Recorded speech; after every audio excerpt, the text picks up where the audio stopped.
Mafia Atiq Ahmad का बेटा Asad encounter में मारा जा चुका है। उमेश पाल हत्याकांड के बाद से ही वो फरार था और उसे बचाने के लिए उसके रिश्तेदारों ने तरह तरह के टोटके अपनाए।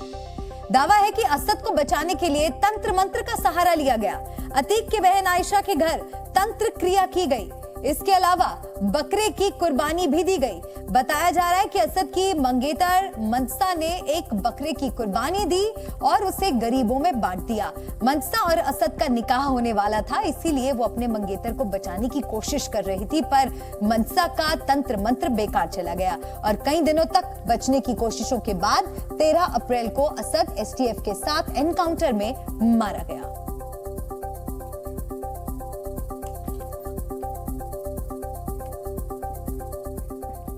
यूपी पुलिस की एसआईटी जल्द ही माफिया अतीक और अशरफ की हत्या का हर राज खोलेगी। अतीक और अशरफ के शूटर्स की रिमांड मिलने के बाद एसआईटी ने आरोपियों से पूछताछ के लिए सवालों की लंबी लिस्ट तैयार की है। तीनों शूटर से एसआईटी की पूछताछ में बड़े खुलासे हो सकते हैं।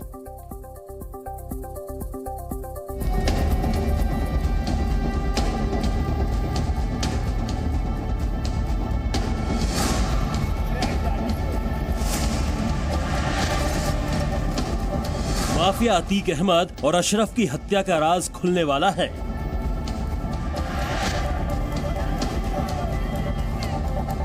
हत्यारों ने माफिया ब्रदर्स पर क्यों बरसाई गोलियां?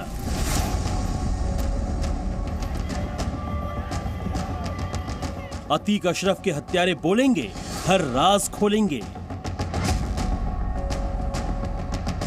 3 शूटर, 100 घंटे और 20 सवार। अतीक अशरफ की हत्या में शामिल तीनों शूटर अरुण, लवनेश और सनी 4 दिन की पुलिस रिमांड पर हैं। प्रयागराज के सीजेएम कोर्ट से आदेश के बाद तीनों आरोपी करीब 100 घंटे के लिए वो पुलिस की रिमांड में रहेंगे। तीनों आरोपियों की रिमांड मिलने के बाद प्रयागराज पुलिस ने तीनों शूटर्स से प्रयागराज पुलिस लाइन में पूछताछ भी शुरू कर दी है।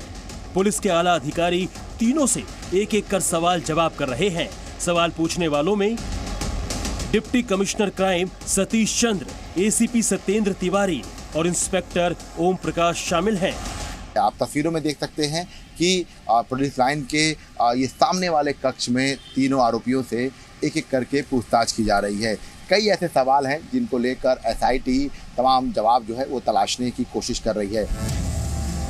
बताया जा रहा है कि पुलिस ने तीनों शूटर्स से पूछने के लिए सवाल की लंबी लिस्ट तैयार की है। आइए आपको बताते हैं कि वो 10 बड़े सवाल कौन कौन से हैं जो शूटर्स से पूछे जा सकते हैं। पहला सवाल, अतीक और अशरफ का मर्डर क्यों किया? दूसरा सवाल, हत्याकांड की साजिश के पीछे कौन है? तीसरा सवाल, मर्डर के लिए हथियार कहां से मिले? चौथा सवाल, हत्याकांड की प्लानिंग कैसे की? पांचवा सवाल, हत्याकांड के लिए पैसे कहां से मिले?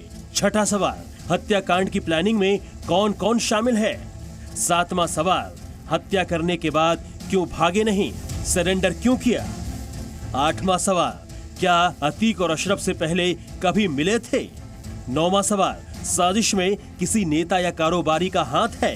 10वां सवाल, अतीक और अशरफ की लोकेशन किसने दी? पूछताछ से पहले अतीक और अशरफ के तीनों हत्यारों को आज ही प्रतापगढ़ जिला जेल से प्रयागराज लाया गया था। तीनों को जब प्रयागराज के सीजेएम कोर्ट में पेश किया गया तो वहां सुरक्षा ऐसी थी कि परिंदा भी पर न मार सके।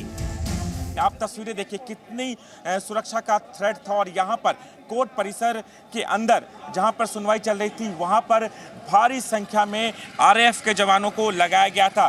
सिर्फ यहाँ पर नहीं, तमाम ये पुलिसकर्मी आपको आते दिखते। पूरे कोर्ट परिसर को छावनी में तब्दील कर दिया गया। पुलिस को आशंका थी कि कोर्ट में पेशी के दौरान शूटर्स का हाल भी कहीं अतीक और अशरफ जैसा ना हो जाए। इसलिए पुलिस जब तीनों शूटर्स लवनेश तिवारी, सनी सिंह और अरुण मौर्य को लेकर आई तो उनके चारों तरफ पुलिस का घेरा था। इतना ही नहीं, उन्हें किसी भी तरह के हमले से बचाने के लिए पुलिस ने शील्ड भी लगा रखी थी। सीजेएम कोर्ट से तीनों को निकालने में पुलिस इतनी हड़बड़ी में दिखी कि वो शूटर्स को दौड़ा कर ले गई।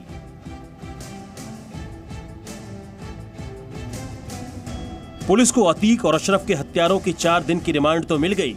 अब देखना यह होगा कि कि पुलिस 4 दिनों में तीनों शूटर्स से क्या क्या उगलवा पाती है।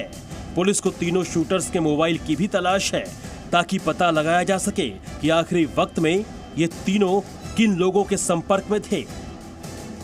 वहीं दूसरी तरफ पुलिस ने प्रयागराज के अलग अलग जगहों से 40 सीसीटीवी फुटेज जुटाई है।